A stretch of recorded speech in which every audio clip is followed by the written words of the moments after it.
दशकं 69 रासकेळि केशपाशधृतपिञ्छिकाविततिसञ्चलन्मकरकुण्डलं हारजालवनमालिकाललितमङ्गराङ्गघनसौरभं पीतचेलधृतकाञ्चिकाञ्चितमुदञ्चदंसुमणिनूपुरं रासकेळिपरिभूषितं तव हि रूपमीसकलयामहे। तावदेव कृतमण्डने कलितकञ्चुळीककुचमण्डले गण्डलोलमणिकुण्डले युवतिमण्डलेऽथ परिमण्डले अन्तरासकलसुन्दरी युगळमिन्दिरारमण सञ्चरन् मञ्जुलां तदनुरासकेळिमयि कञ्जनाभ समुपादधाः। वासुदेव तव भासमानमिह रासकेळिरससौरभं दूरतोऽपि खलु नारदागदितमाकलय्य कुतुकाकुला वेशभूषणविलासपेसलविलासिनी सतसमावृता नाकतो युगपदागता वियतिवेगतोऽथ सुरमण्डली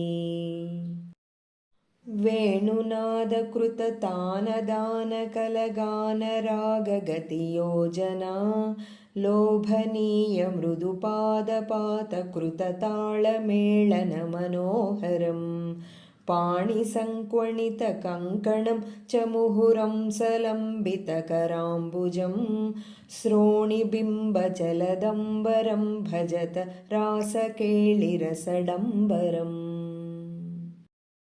श्रद्धया विरचितानुगानकृततारतारमधुरस्वरे नर्तनेऽधललिताङ्गहारलुलिताङ्गहार मणिभूषणे सम्मदेन कृतपुष्पवर्षमुलमुन्मिषद्दि विशदाङ्कुलं चिन्मये त्वयि निलीयमानमिव सम्मुमोहसवधूकुलम् स्विन्नसन्नतनुवल्लरी तदनु कापि नाम पशुपाङ्गना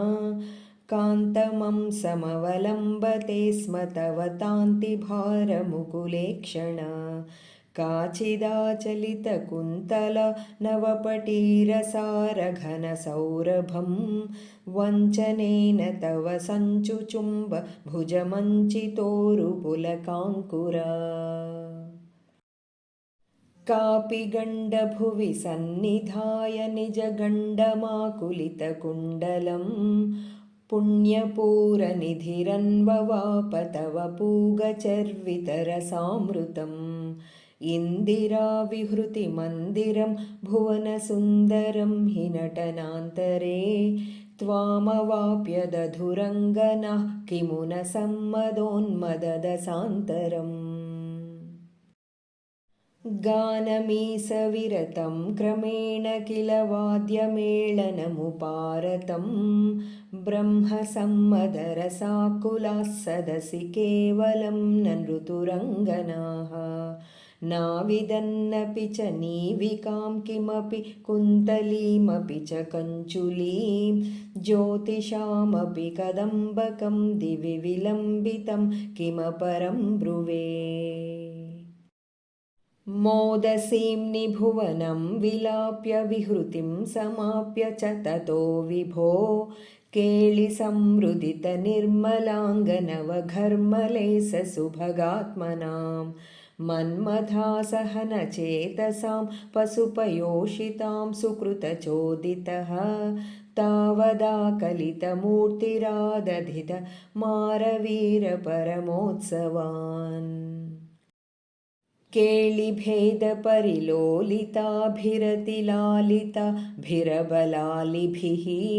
स्वैरमीसननुसूरजापयसि चारुनामविहृतिं व्यधाः काननेऽपि च विसारिशीतलकिशोरमारुतमनोहरे सूनसौरभमये विलेसित विलासिनी शतविमोहनम् कामिनीरितिः यामिनीषु खलु कामनीयकनिधे भवान् पूर्णसम्मदरसार्णवं कमपि योगिगम्यमनुभावयन् ब्रह्मशङ्करमुखानपीह पशुपाङ्गनासु बहुमानयन् भक्तलोकगमनीयरूप कमनीय कृष्ण परिपाहि मां भक्तलोकगमनीयरूप कमनीय कृष्ण परिपाहि मां भक्तलोकगमनीयरूप कमनीय कृष्ण परिपाहि माम्।